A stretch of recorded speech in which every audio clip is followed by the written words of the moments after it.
Welcome to Natural Resources University.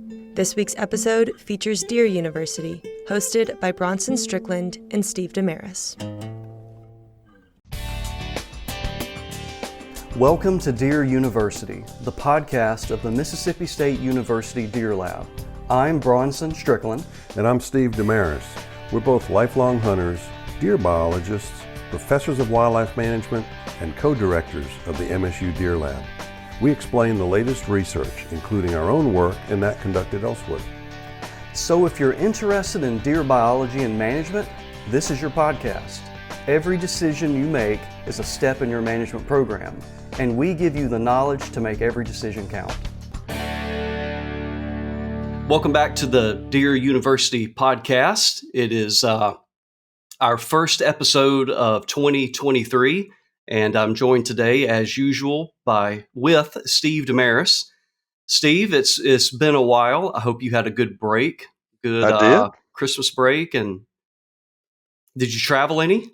Yeah, it was heavy on family visitation. I got a couple new young grandsons and one on the way, so it was packed in that way as opposed to trying to climb up in a tree and spend time that way. But I'll have some comp time for that soon. Good for you. Yeah, I did the same. Got to visit with family, of course, as always. The hunting has not been as favorable as I wanted, and the deep freeze had some chaos with our house. So we had some pipes burst and all that drama and trouble that we're still dealing with. But we still here in Mississippi, we have until January 31st. So there's still time for me to get out and hopefully make up for lost time. But so Steve, today we have two wonderful guests. We have Marcus Lashley, if you remember that guy. That guy. Yes, sir. These aren't guests. These are like family. That's right. I'll make that exception on what we call them. These are friends and colleagues. That's right. Yeah. We've got Marcus Lashley and Will Gulsby from Auburn University.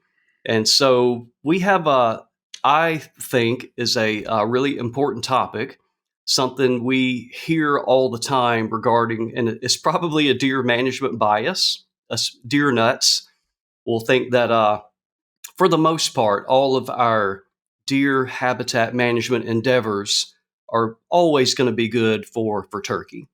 And we have two people on here today that are going to set us straight on that topic. So Marcus and Will, good to have you. Good to see you and hear from you.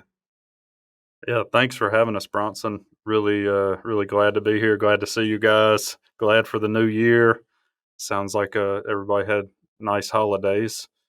I had a nice holiday myself. I did do a little traveling, but really glad to be back and getting things done. How bad did the temperatures get in Florida when we had the deep freeze over Christmas?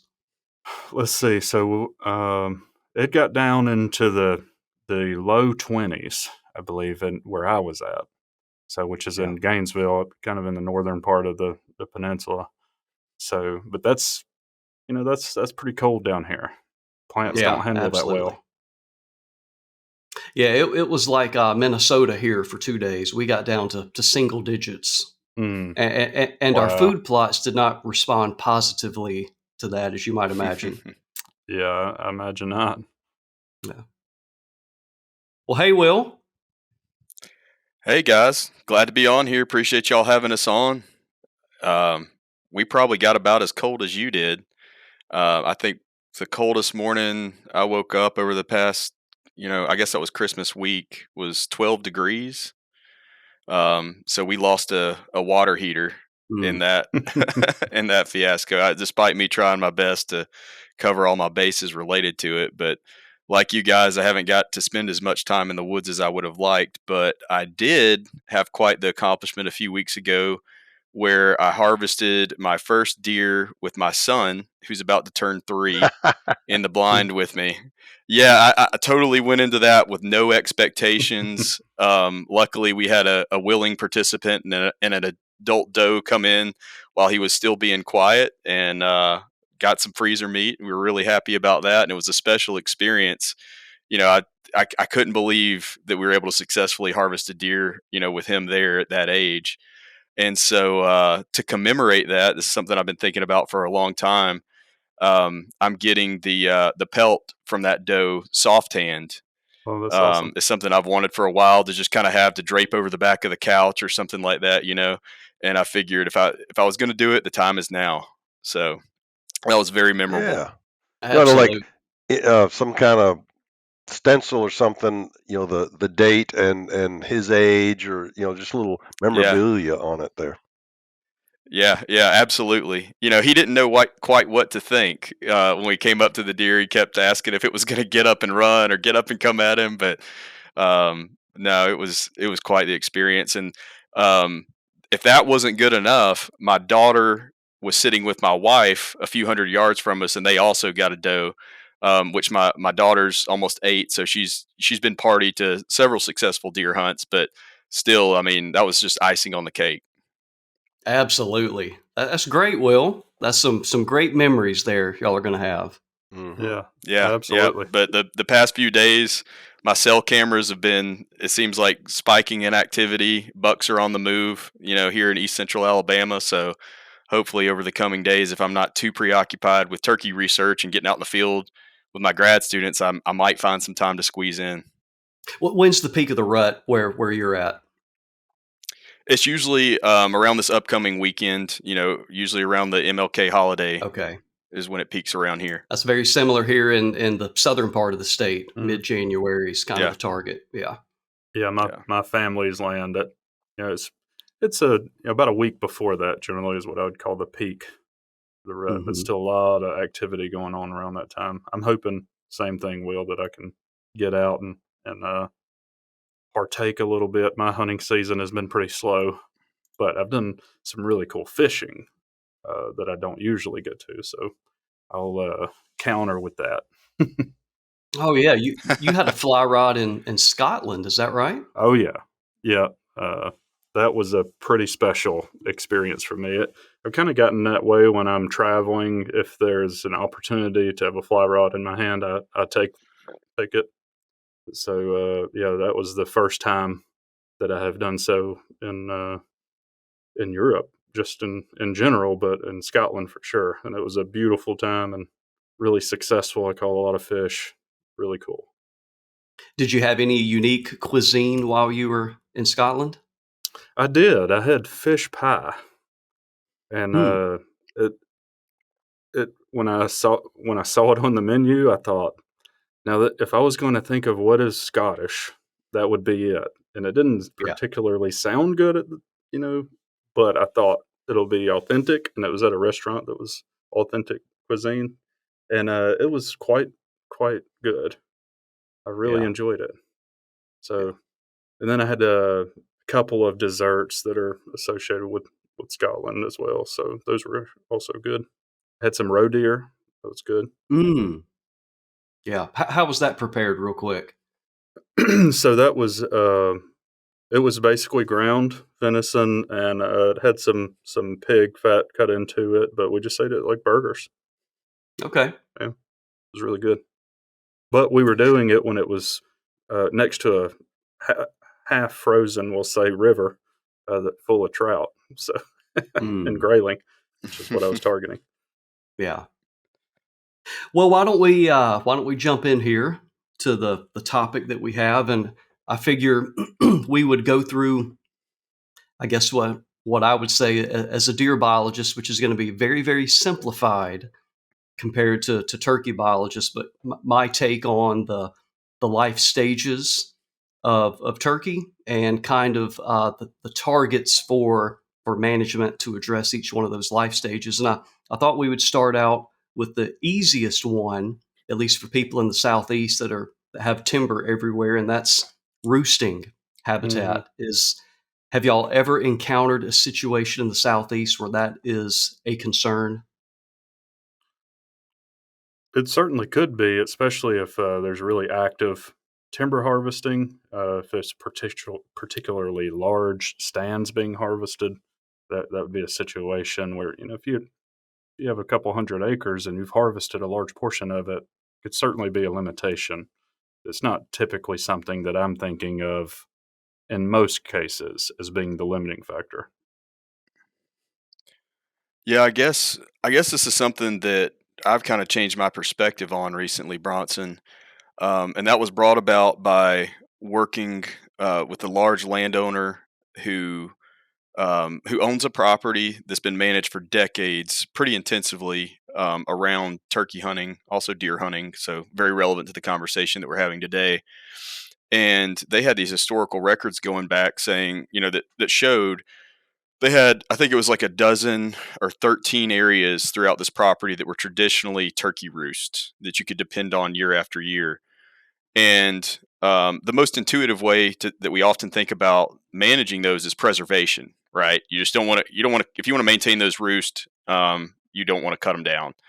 But one of the issues that they had run into is they had lost a couple through lost one or two that they didn't expect to lose as a result of timber harvest around the roost area, which was allowed to naturally regenerate in hardwoods, effectively cutting that roost area off and decreasing the connectivity of that roost area to other preferred turkey habitat. And so even though all the trees and even with a buffer around those trees was still intact, that area was no longer used as a roost. So I would say, that's something to also be mindful of.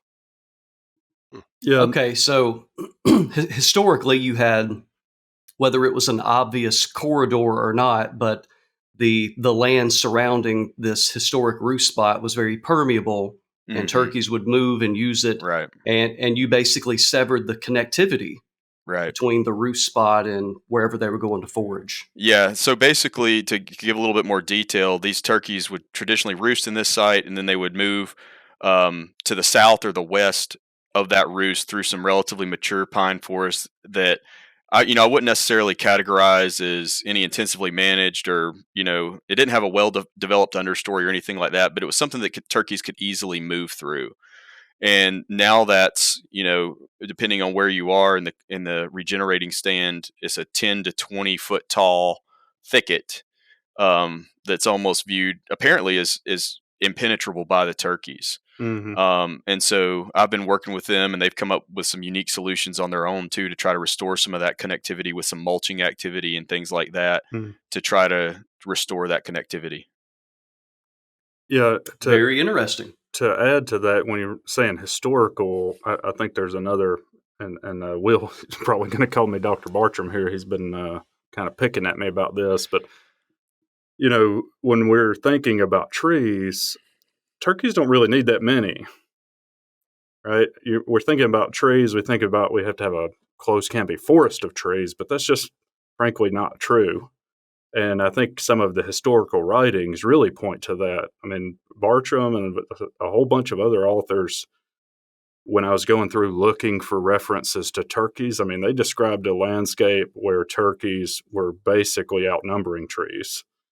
But they still, some of them talked about riding for, days without even getting out of sight of turkeys. So that, and what they were describing is a really open landscapes, savanna type of structure. But the difference in that landscape, I think, is that there was low tree density, but it was really high frequency fire.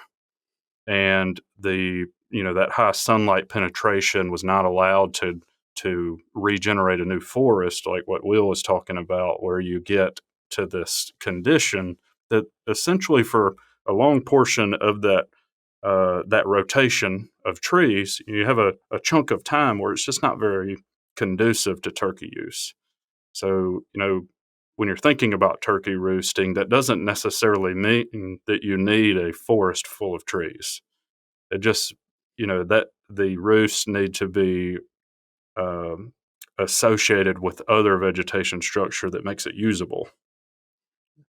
Yeah, and Marcus, if I had to venture a guess, it would be that those trees, those pines, were probably a lot larger and more mature than what we would typically encounter in a short rotation, for instance, loblolly pine stand in the southeast, with some relatively large lateral limbs and other features that turkeys prefer. A lot of foresters, when I have gone out with them in the past, they have identified tree characteristics to me that, most people probably just doesn't resonate with. But when you get a pine that is 150, 200 years old, that thing is shaped funny compared to what we're typically looking at in these pine plantation scenarios. Like it sort of just grows up to a peak height and then it sort of like flattens out, so to speak, and you have a lot of those big lateral limbs. And I suspect that's the kind of tree structure they were looking at back in those days. It may have still been pine, but the structure of the pine, in terms of how many trees there were, but also individual trees and what they were structured like. I think a lot of folks that hunt turkeys probably know that they're, if they have one of those old trees somewhere, that it's just a magnet for roosting on. I've been in that situation a few times where you find a tree that for whatever reason that big gobbler likes to return to that tree, or maybe several of them are returning to a particular tree. And we just don't have that many of those kinds of trees on the landscape anymore. But I'm sure some of the listeners have encountered that, where they have a couple of those old wolf trees or gnarly looking trees, or whatever your name is for it, that that individual just seems to be really attractive. Yeah, and it seems like there's some science coming out in support of that being the case. Mm-hmm. Where I know, like out of Mike Chamberlain's lab, he's talked about some data recently where they've noticed that across the landscape you have some of these. I think that they're referring to as satellite roost locations that are used occasionally, but not at the same frequency as some of these other roosts that they're terming as hub roosting locations. And one of the things that he believes, of course, is like, how do you get at this from a research perspective? But and they're probably going to make some strides towards that. But it may be even something to do with the acoustic properties of the tree itself, that lends itself towards projecting that morning call, that gobble, when that bird announces himself, and of course is trying to secure mating opportunities. And so I think that would be something to be cognizant of as a turkey manager, as a dual turkey and deer manager, is if you have these places that are traditional roost preferred by a large number of birds, and you can always guarantee on open morning there's going to be some birds there gobbling, that maybe those are some areas that you want to try to protect and preserve. Okay, so I have a very most likely naive question here from what I hear turkey hunters say all the time, and that is going out and roosting a bird and figuring out, what do my guys always used to say, put one to bed. So they're figuring out where it fly up so they could go pursue it the next morning. So what I'm hearing from you guys, though, that there are certain points on the landscape where turkeys are showing a lot of fidelity, that they're coming back to a particular tree or two or three. So is it just because in these other cases, maybe there's not this ideal perfect tree, and that turkeys are roosting in different locations on the property from day to day? And if you just had this perfect spot, they would always go back to that? Or educate me on the fidelity of turkeys going back to the same spot night after night.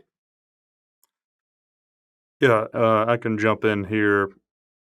I think, well, it could be a patch of trees, or a stand, or it could be a few individuals like you're talking about that are really attractive trees. And I think some of the research that I have been involved with, a lot of research from other labs like Chamberlain and Collar and those guys,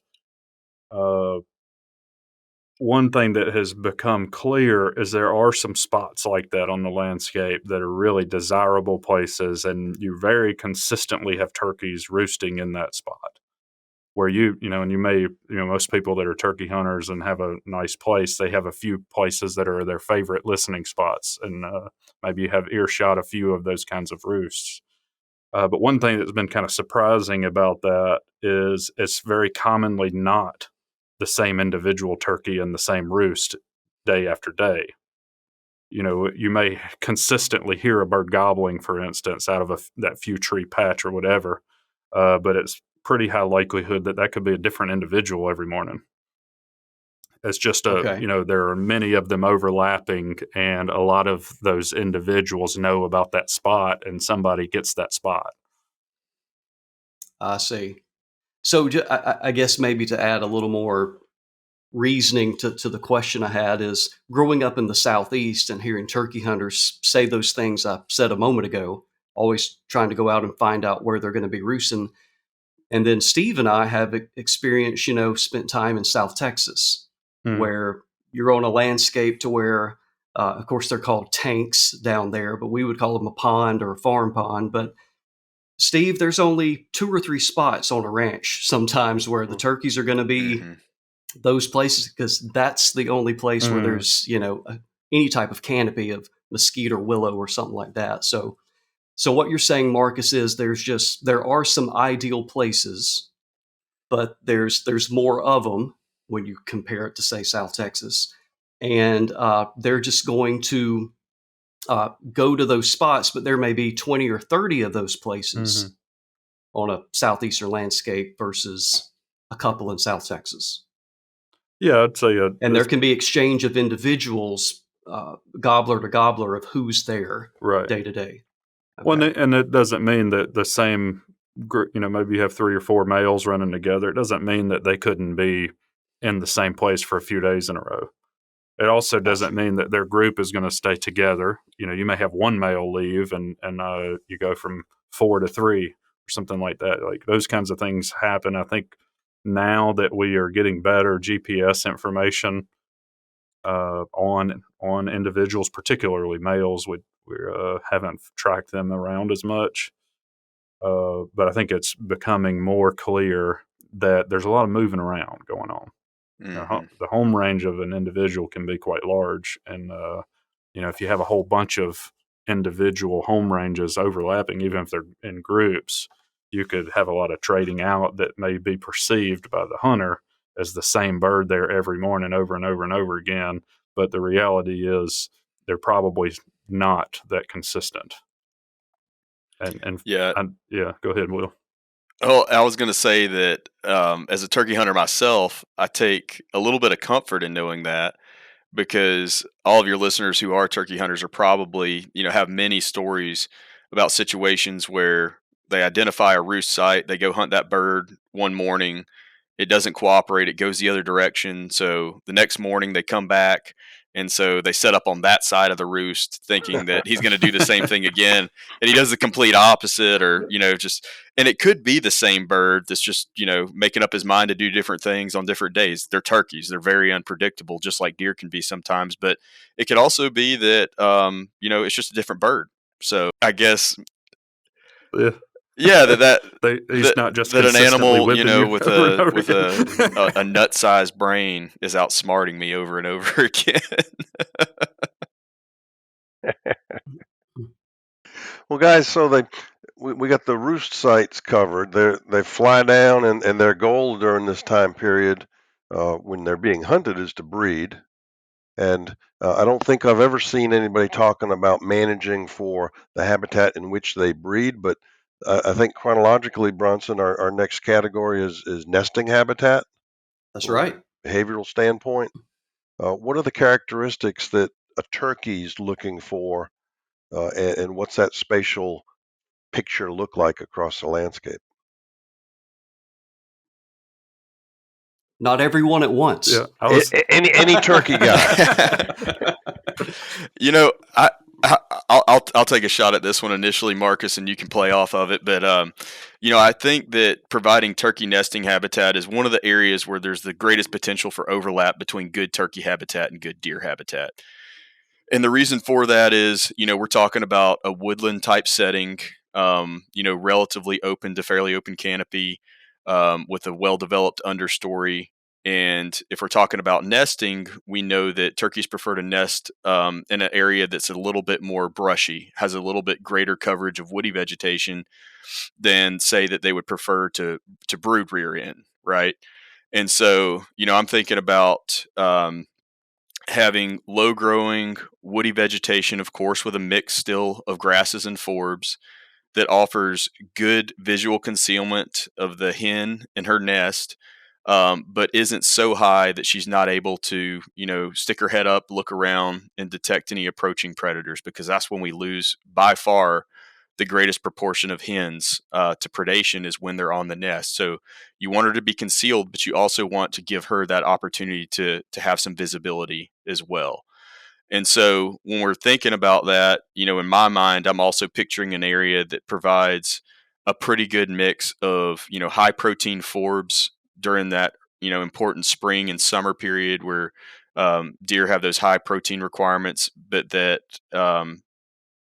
it also has that woody browse component to it as well, and some concealment cover for the deer in addition to that. Yeah. And So, Will, would you say, real quick, Marcus, Will, would you say that nesting habitat or cover would be very similar to what we would promote for fawning habitat?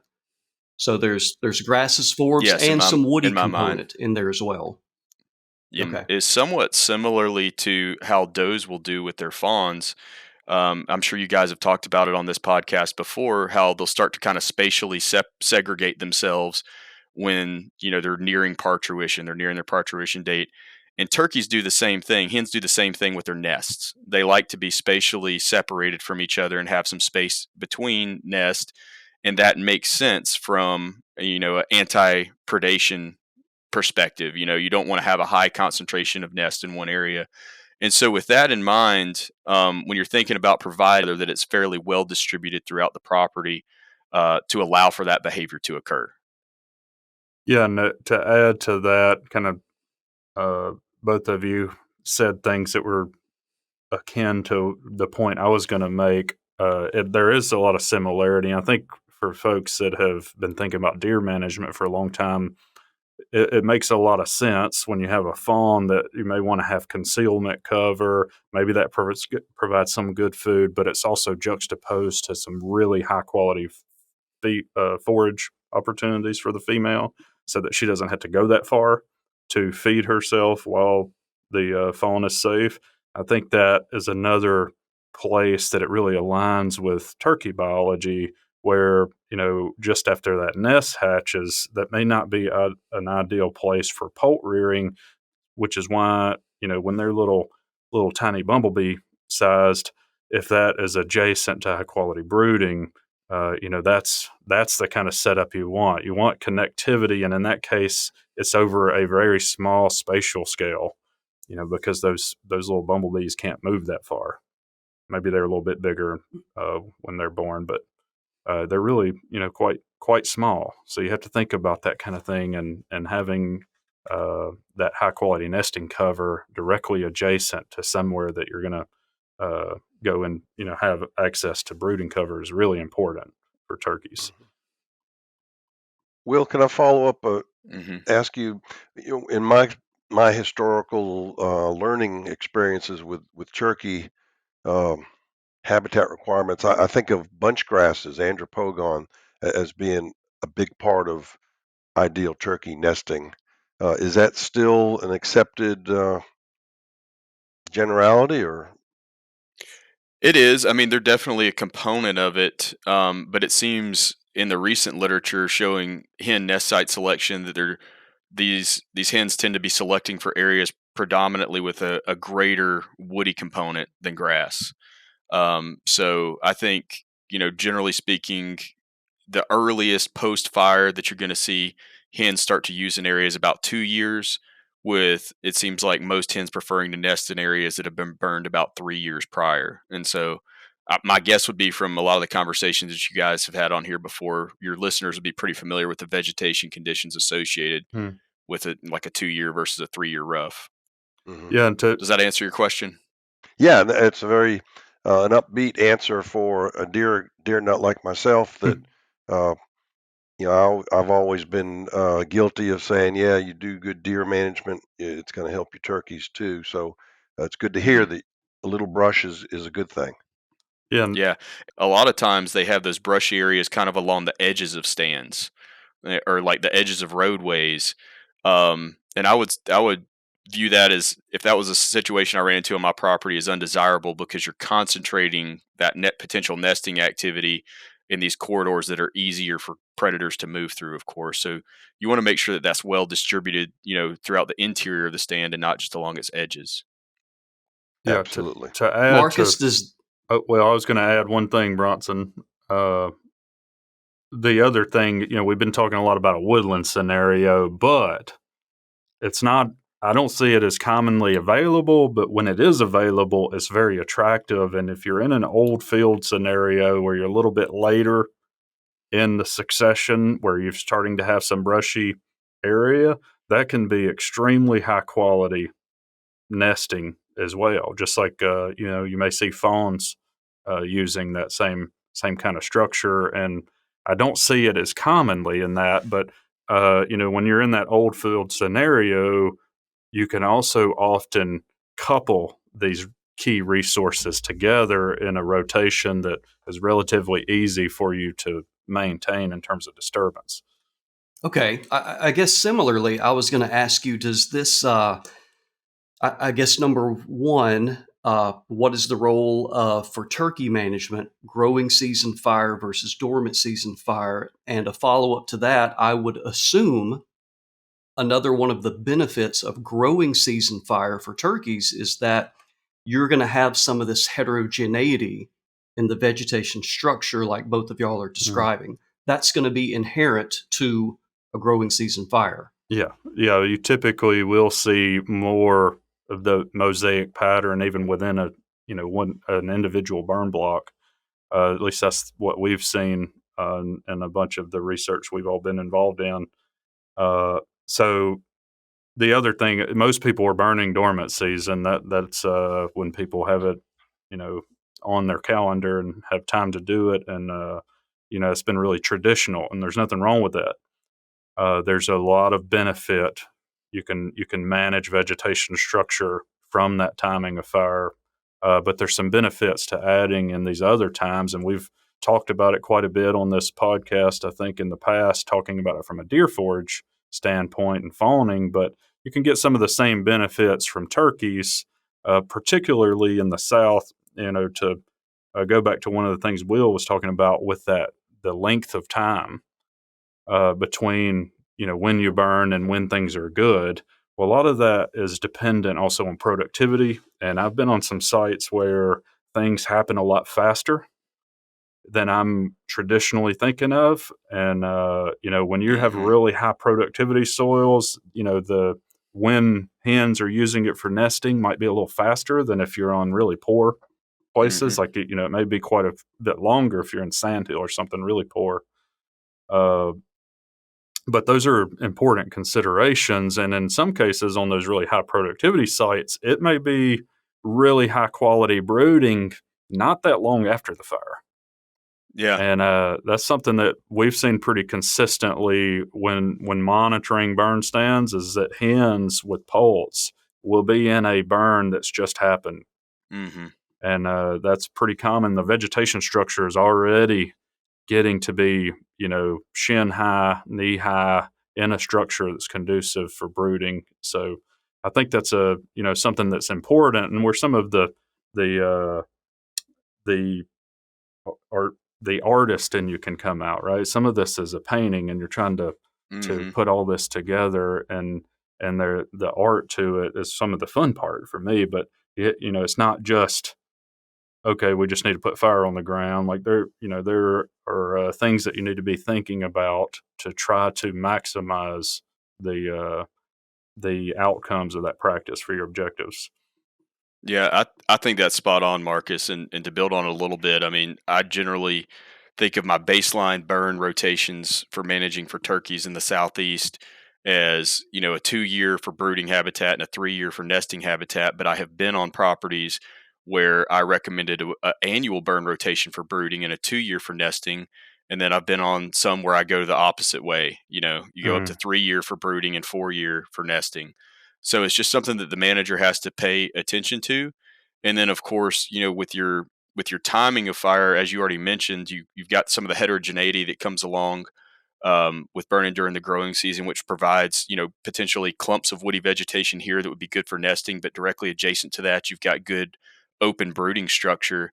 But in addition to that, I also think about manipulating that season of fire based off of how my plant species composition by growth form is starting to deviate from what I'm looking for. So If my brooding areas start to get a little bit more woody, maybe introducing that midsummer fire will help me get back away from the woody and more towards the forb grass spectrum. And then, as I'm using my baseline, oftentimes as a dormant season burn, just because it's so much easier to implement fire during that time of the year, and just adding in those different seasons on an as needed basis. But one other thing that Marcus said that stimulated a thought for me was he had talked about the benefits of growing season burning for deer forage before. It sounds like y'all discussed that on this podcast, and how burning during the later growing season can help avoid that problem that you run into with vegetation senescence leading to declines in nutrient content during that late summer period. But you can kind of avoid that by burning during the growing season. I think the same thing could potentially hold true for turkeys. I haven't seen any data on it, but I would presume that having that growing season burn followed by a flush of forbs would help with the insect attraction from a turkey brooding perspective. Yeah, I agree with that, and if the more you move it around, and Will and I and Bronson have all been working on this, Steve as well, from various aspects. But I guess we may have been thinking about turkeys a little more when we're doing it. The more you push that fire window around in the growing season, generally, the more we're going to start to see the benefits in changing the composition. So, if you're early in the year and you're repeatedly burning, you may end up changing the structure of the community and maintaining that structure in a desirable way. But for instance, if encroaching hardwoods is something you're trying to deal with, you're not going to be as effective at, getting rid of those essentially.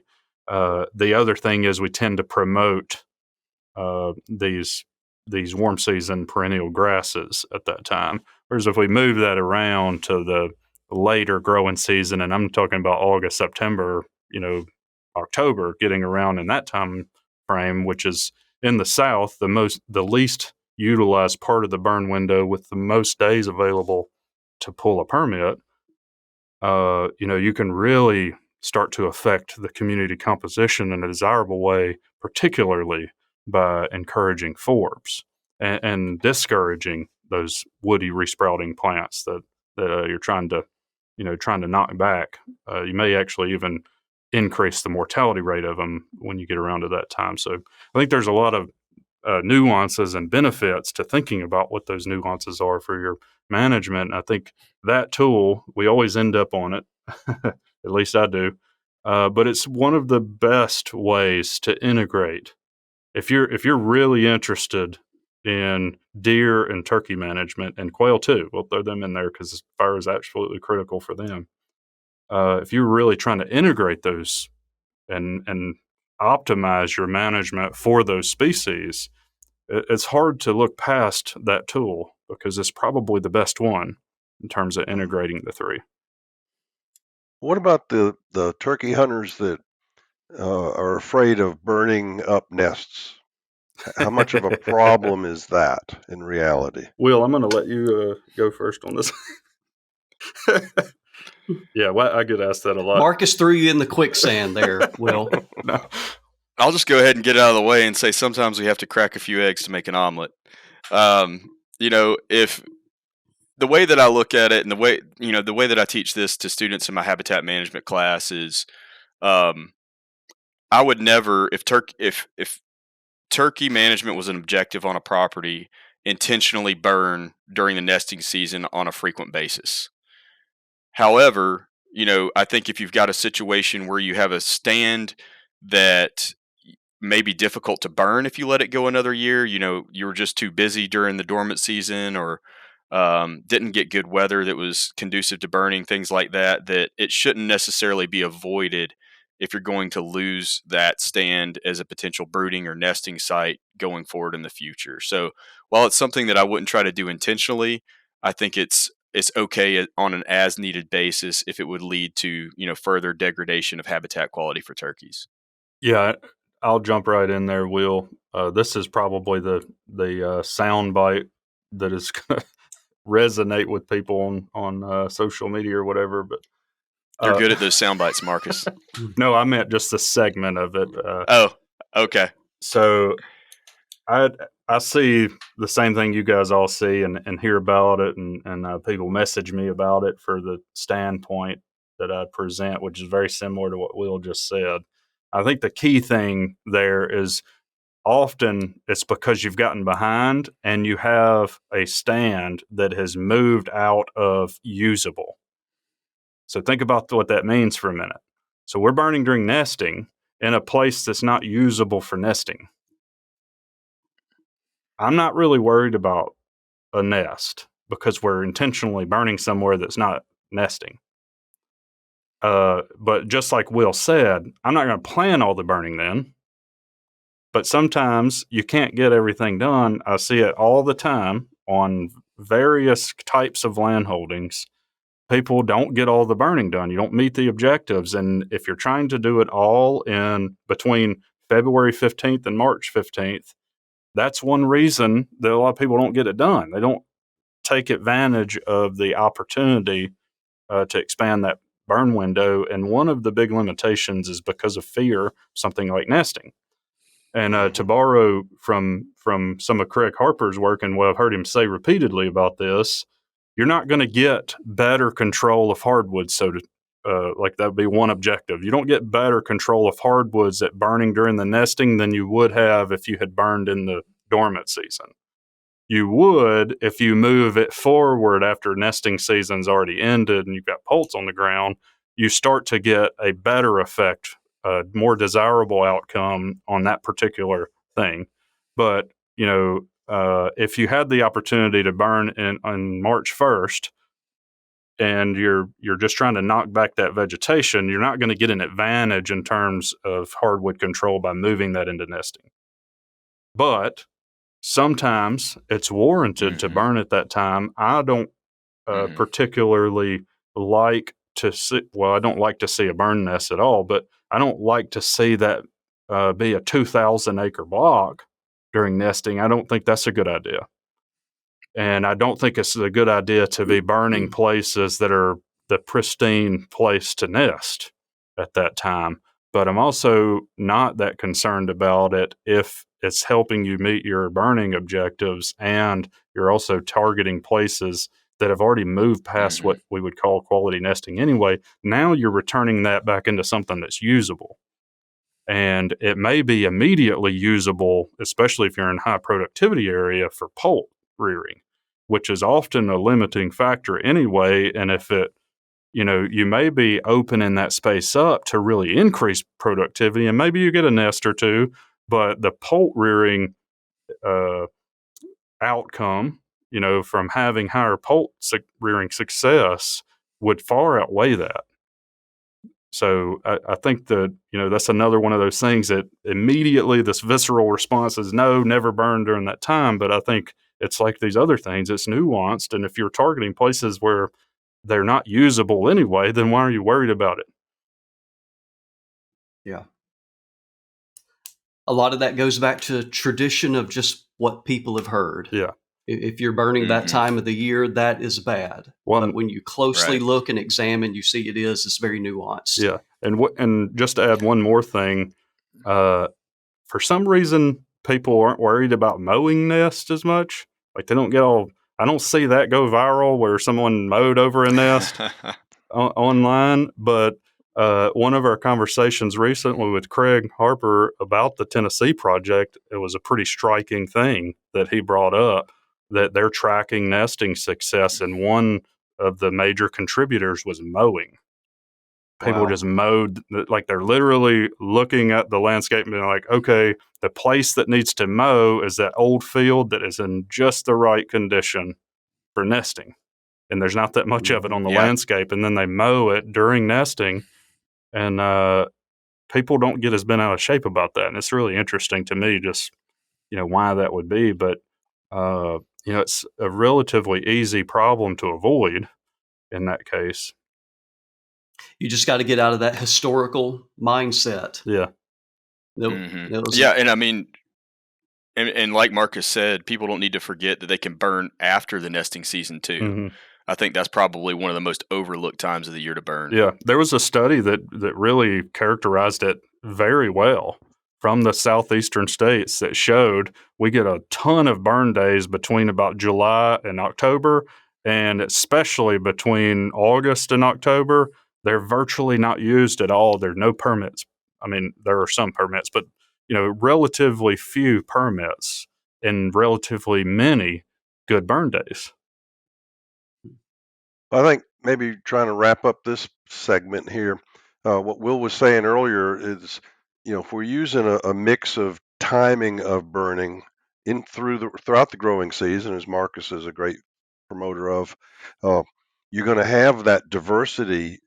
You have a diverse timing of burning, but that creates diversity spatially across the landscape. So you've got the impact on any point in time is going to be much smaller than if you're doing these large blocks Mm-hmm. of major impact. So, and back to the whole question of predators. I mean, you distribute that mix of habitats across the landscape.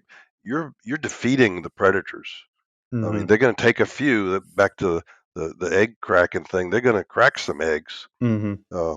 But if you're doing it right, the habitat management insulates you from predation and other issues that are a concern in non-well managed areas. Yeah, I think you hit the nail on the head, Steve. That diversity, it doesn't just make, most people, it's easy to think, okay, it's easier for the hen, per se, to hide from a predator, and it's harder for the predator finders, the other side of that coin. But you've also made there a lot of other alternative food opportunities. If like I'm thinking about coyotes for fawns. That if it's a lot easier to catch berries than it is to catch a fawn, right? So if you're, we know that's one of their big diet components, and insects as well. So small mammal populations are often higher in that kind of scenario. So there are a lot of things going into that. Not only those factors, but also for the hen to raise a poult, she needs a really high insect opportunity to feed those poults, and then they grow faster, and then they have a better thermal environment. So all of those things are contributing to higher success. And they're flighted sooner. Yeah, because if if a poult is most vulnerable pre-flight, and if you can get it to flight 2 days faster, that could be a big improvement on recruitment. Just a couple of day period, which may be the difference in having a really high opportunity for insect consumption versus a moderate one. Yeah, one of the things you've brought up before, Marcus, that I didn't really think about much in the past until I heard it from you, is that we have data that shows that some of the primary nest predators for turkeys, namely raccoons, don't like using these frequently burned upland areas. Mm-hmm. So not only have you increased all those the cover and foraging aspects that Marcus just mentioned, but you've made it less likely for that area to even be visited by that predator in the first place. Yeah, it's pretty striking to see movement data from a raccoon and see a big hole in it because there's a burned area that it doesn't like to go in. Mm-hmm. Well, guys, I think that's a good transition to go into what I think, anyway, is kind of the last topic. I've often heard from turkey aficionados as yourself that if you had to generalize, that brood rearing or poult rearing habitat is most often the most limiting. Is that correct? Do you agree with that? Yeah, absolutely. And it's one of those things that it's the highest maintenance vegetation type that turkeys use. And one thing that I've frequently put out, in my outreach and extension material is that, if there's an area that you haven't disturbed in 2 to 3 years, that area is no longer brooding habitat. Mm-hmm. Yeah, in almost any circumstance.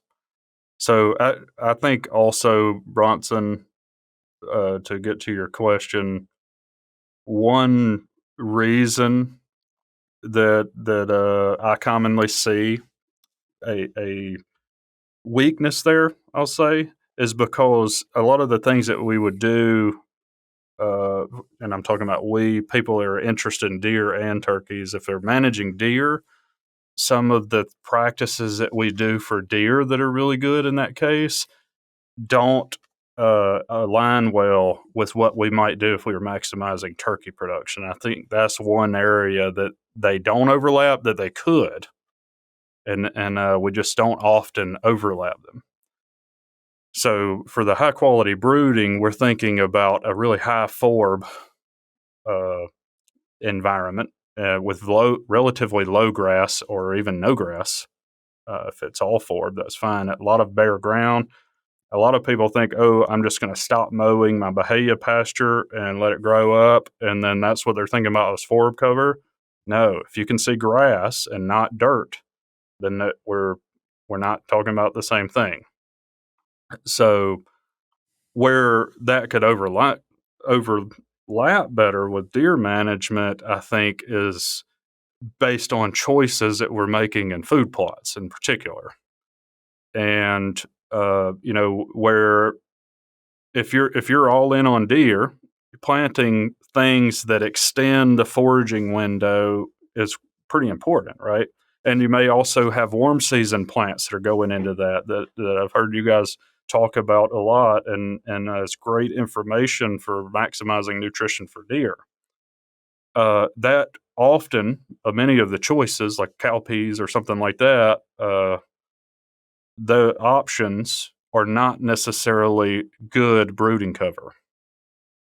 They don't, they just don't overlap that much. And some of the cool season things that last longer into the spring and summer, into the brooding season, they're often just too dense and not very good brooding cover as well. So if you're really interested in managing both species, especially if poult rearing, you haven't dedicated early succession to that native forb dominated community with lack of grass overall. If you really want to overlap the two and get a lot more brood rearing cover out of it, go into something that's more short lived, like crimson clover and wheat, for instance. Very common planting, really great and attractive for deer.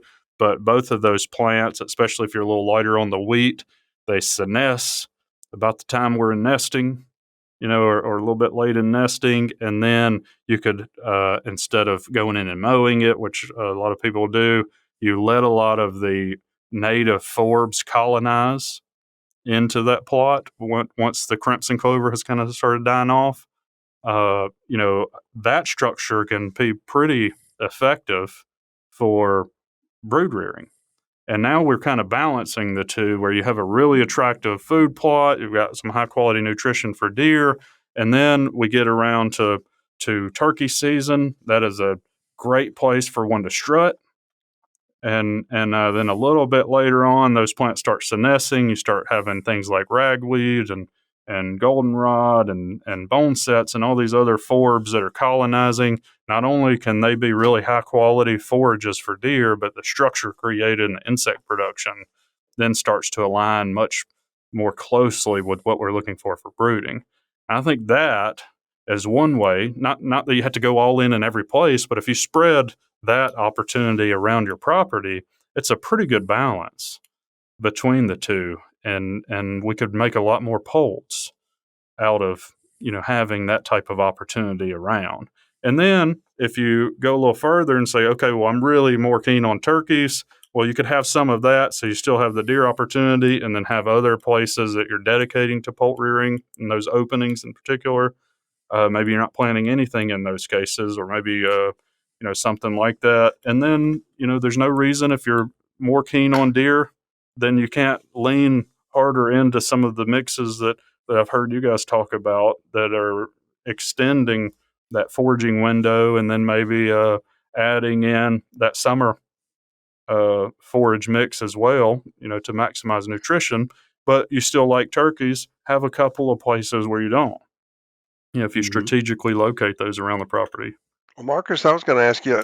I've always thought of cowpeas as having, kind of an overlapping canopy, but then walk walking area underneath for the broods where they could find those insects. You kind of turned your nose towards cowpeas. Well, I think early on in a cowpea forage plot, it could be decent. But, we start getting a little bit later in that when they start laying down in particular, it's not very good. And, it really, uh, I think in general, the summer plantings usually are not providing that as high quality, especially when those plants are really dense in that circumstance as compared to what you would get from a native forb community. Steve, that might fall into the it depends Yeah, realm. yeah. Because I would say it probably depends on deer density and how hammered those cowpeas are. Yeah, and even in the case that the structure is pretty decent, some of the work, and I'm going to borrow a little bit from the quail folks, but some of the work where they've looked at insect production, it's not as high. And that was specifically cowpeas that they were comparing to a ragweed dominated community. It was not, the insect production wasn't comparable. Yeah, and another thing I'll add real quickly if I can. We all know as deer managers, deer hunters, that planting a food plot all the way up to the edges and then just having a hard edge against closed canopy forest isn't optimal for deer either. You're going to see more deer use that food plot more in the daylight if you feather those edges and maybe allow the edges of the field to grow fallow. Deer have that security covered directly adjacent to the forage rich patch, right? But with turkeys, by implementing some of those strategies as well, you potentially have created additional nesting habitat in the feathered edge of that forest. And then as you transition out into the fallow edge and along that food plot, that's potentially your brood rearing area as well. So it can benefit both species. Yeah, and to get back to something you said earlier as well, Will, with connectivity and, we're thinking about linear features, we're trying to avoid that. But one of the best implementations of all of these concepts that has enhanced connectivity and also the juxtaposition of different things that turkeys need and deer as well, and also facilitates management. I have seen implemented to near perfection a few times, and they are using their roads to daylight the roads. They're widening them. They have a really high quality early succession just adjacent to the road, and then they have edge feathering with that, where you have a variable retention as you transition from the road, and it's often, the road is on the peak of your ridge, let's say, where it's dry, and then it sort of transitions into a lower area that's maybe less flammable, also higher canopy cover. You have that variable retention and sunlight getting in, not just from it being on the edge, but also from those other practices. And then you also have a really good anchor point and access to burn off of. And that can create a really great transition and vegetation structure that's automatically pairing all of these different resources together. And it's also enhancing connectivity because your roads are designed to be connectivity for you, right? And you're connecting different parts of the property through that. And I've seen that done well a few times. And it is such a great way to design a property to facilitate not just hunting, but also production of game species by connecting all these great resources together. Bronson, I'm feeling not too bad about our generalization. I don't feel like we've been idiots for the last 20 years or so, but it seems like there's a lot of it depends and special circumstances with these turkey guys. Maybe they need to do something to help out people to better understand turkeys. Well, I really think, Steve, it's been more of we just haven't focused on turkeys. We just had turkeys for a long time. Mm-hmm. Now there's more concern over turkeys, and people are starting to go back and think, well, okay, wait a minute. I want deer, but I value turkeys, and I'm not seeing them anymore. What am I doing? How can I improve that situation. I think we're getting to that point now where there is a lot of overlap, and there's some ways that we can make them overlap more. And we just haven't had a focus in general, even turkey enthusiasts, for land management decisions to make sure that we're benefiting turkeys instead of deer. I think deer have just been driving the thought process for a lot of people for a long time.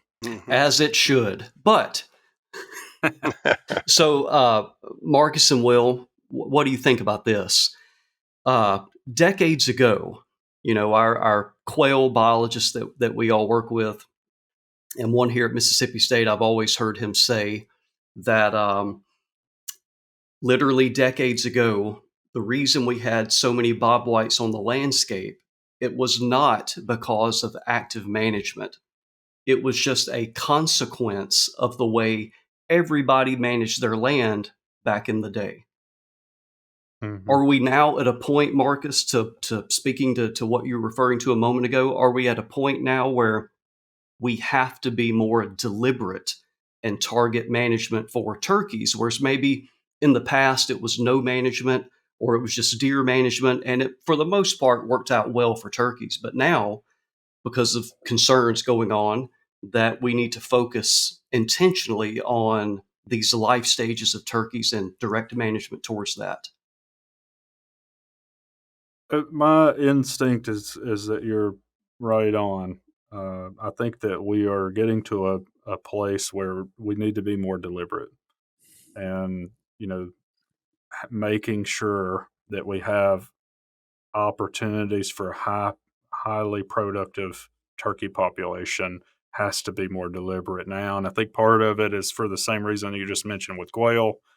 There's a lot of overlap between what quail like and a high productivity turkey population as well.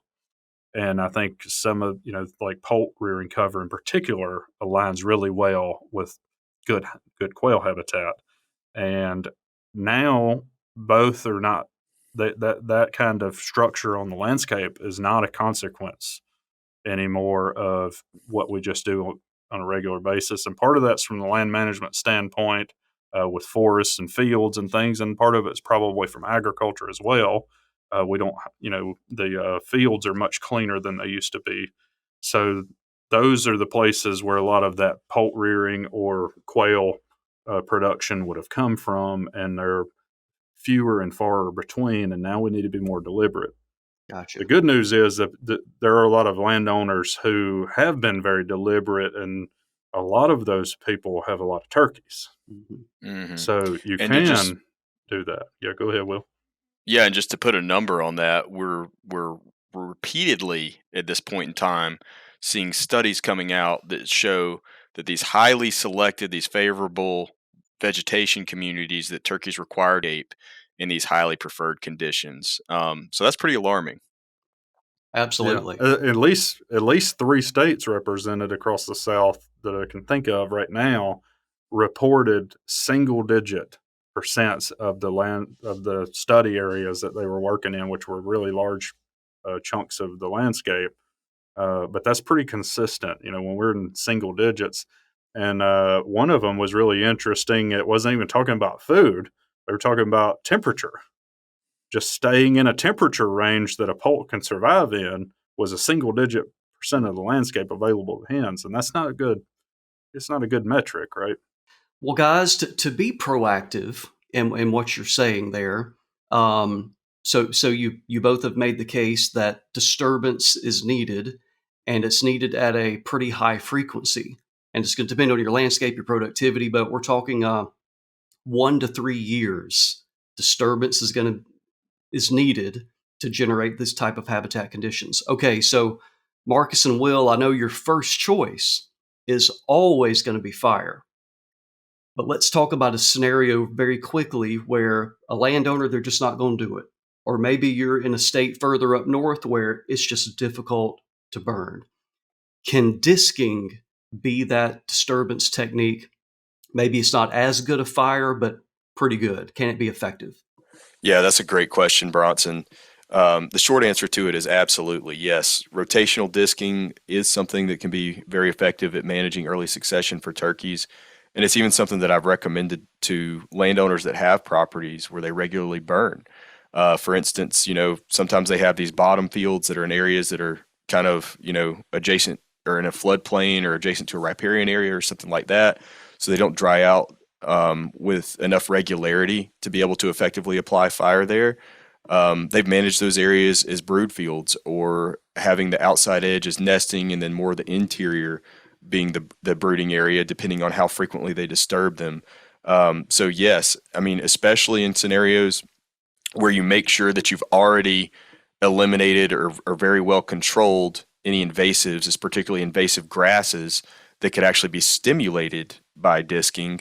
But once those are out of the way, absolutely, you can use that soil disturbance to set back succession, to decrease thatch, and to stimulate the native forbs and grasses that are conducive to turkey nesting and brood rearing, again, depending on how often you disturb them. Yeah, and I was going to add to that. I think the herbicide part of it is really important, especially if you're trying to use disking in a scenario where you've had some sort of pasture grass. That disking during that time of the year, fall, winter, and then having that paired with, first of all, initial herbicide applications to kill your fescue or behaya or whatever, but also, a lot of people know if they sink a disc in the ground, they're probably going to end up with crabgrass or something like that they don't, things that they're not keen on having. And you could pair that with, a soil residual active herbicide that releases forbs essentially from competition with those other ones like post or some, an option like that, where that disking paired with that then immediately moves you into a forb dominated community really fast. And I think that's one advantage that you could get. And pairing disking with fire could be really effective. And in some circumstances, the disking, like you laid out, a couple of those circumstances might be your option to get in that high quality vegetation structure really quickly. Gotcha. So for all those people that have an aversion to fire, or legally it's just very difficult, you have some options as well. So that's really good news. That's good news for a lot of people. Well, I tell you what, Steve, it sounds like for the most part, as you mentioned, most of the things we promote for deer habitat management and for turkey management align fairly well.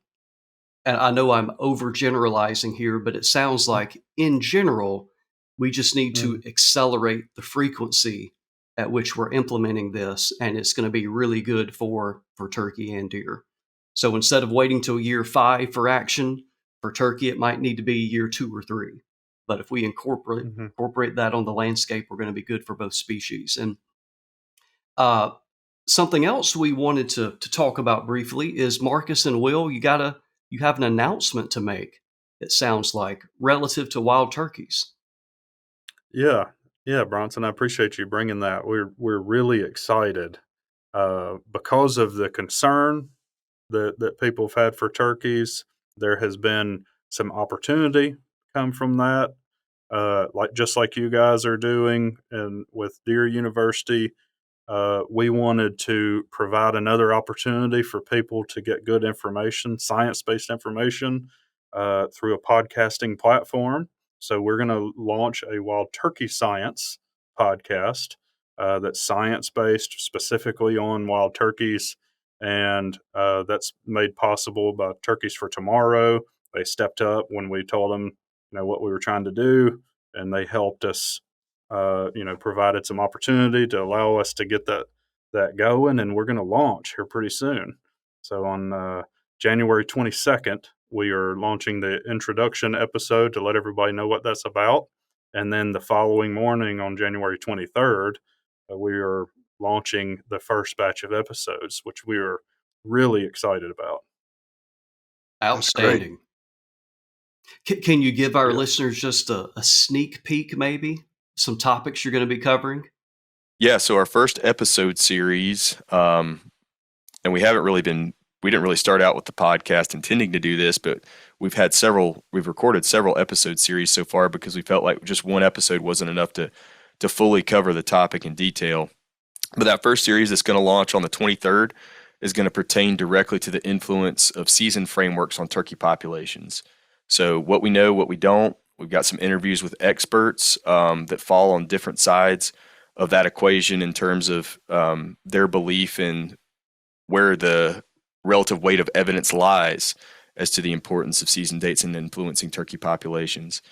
We're also going to have an episode series on predation, covering everything from the basics of predator-prey dynamics, effectiveness of predator control, and some firsthand stories about the effectiveness of doing predator control and what are some things that managers need to be aware of. As you would expect, we're going to cover all things habitat. Marcus and I can't get together without talking about that. And then, of course, we're going to have a smattering of interviews with guests spread out through all of our episodes as we start to develop this thing. In particular, we're going to be interviewing turkey researchers from around the country so that, hopefully we have this geographically diverse group of listeners that can get information that's directly relevant to turkey populations in their area, and they can be aware of the research that's going on there as well. Yeah, and in doing so, Will and I have already been doing a lot of that kind of work, but we've also realized that there's a lot of value in doing that because we start to realize where holes are. Like, what do we not know? And it's hard until you take a step back and start going through the literature. I don't know how much turkey literature I've read, but it's been a substantial amount while we're preparing for these. And, it started to become more evident. We've had a couple of other scientists on that have done more formal evaluations and publications that they're working on right now. And it's really starting to identify some holes that we need to target as researchers to inform management of the species for the state agencies and for the private landowners. And I think that that's something that's been real valuable. And like Will said, another issue, with the way that the research has been working is, it's there hasn't been a place for someone that can go and just find all of the information about what's going on right now in your state. And, because of the concern with turkeys, particularly in the Southeast, one of the silver linings of that is it's translated into interest in funding work. And now when we started sitting down and really trying to figure it out, where are the scientists and the projects that are being led? I mean, they're all over the country now. We have people, yeah, so it's a really exciting time for turkey management because we're going to learn a lot about them in the coming few years. But we wanted to serve, like Will said, kind of as a hub to get all of those scientists involved in the podcast and give us a near real time update of what's going on, in their research projects in these different states. And I think we've already had 7 or 8 scientists that we've already pre-recorded with, and we're lining them up all the time. That I think that's one important role is we need to, get everybody involved that, is knowledgeable about the topic and is doing work on it, and give people, more local knowledge to wherever they are as listeners. But also, there's a lot of disagreement. We have some issues where for one reason or another, the scientists don't even agree on it. Maybe we just don't have enough information, or we're seeing different things in different areas, or we just have different opinions based on our interpretations of data. But, getting us together and having those kinds of discussions and figuring out what these alternative hypotheses are, if you will, or perspectives, where are they originating from, allowing people the opportunity to articulate their point of view so that people can hear it. I'm really excited for the opportunity to do that. Well, we're excited too. So we appreciate the both of you taking the time, and Steve and I know that it takes time to do this, and so I know everyone that listens is going to be appreciative of what y'all are doing. And it sounds like you're starting out with some not too pedestrian topics. You're going to start out with some fireworks there to get people. Well, we can't. Yeah. We sat down and thought, what are the firework issues? Yeah. The things that people are arguing about. Right. That's where the uncertainty is, and we don't know exactly what we need to be thinking about these topics, and we wanted to give a scientific point of view on it. You're exactly right. The thing I'm so excited about is both of you are like me and Bronson in that you want to do things, answer questions that matter to land managers, hunters, and practicing biologists. And that's part of the reason, earlier on I said, you're kind of like family. You're in the family of this culture of scientists that want to figure stuff out that matters. And so I wish you really well. I don't think I'm going to be on the list of scientists that you want to interview because I haven't done much turkey work. Well, I really appreciate that, Steve, and don't be surprised if you get an invite. But one of the reasons I'm really thankful that you guys are having us on here, but I think we shouldn't forget that a lot of people out there are interested in deer and turkey together. Yeah. And we need folks that are interested in deer on board if we're going to move the needle for turkeys. I mean, that's just a reality of the situation. A lot of people are managing both species, and a lot of people that are influencing turkey populations are interested in deer, and we need the deer folks to be on board and helping.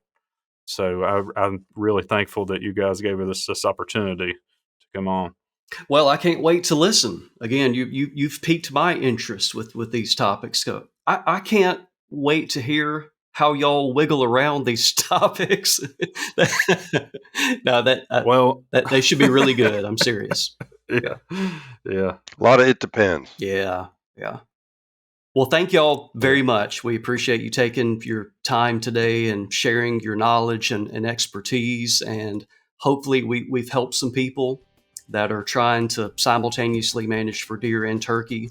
And so we appreciate your input and your time, and we'll do it again. And hey guys, we'll see you hopefully in a few weeks at the Deer Study Group. Maybe we'll record something there as well. Yeah, sounds great. Okay guys, we'll see you soon. Take care.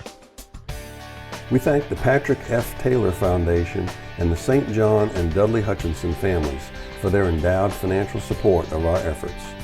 We also thank our employers, the Mississippi State University Extension Service and the Forest and Wildlife Research Center. If you have questions or suggestions, please log on to msudeerlab.com and click on the Deer University tab.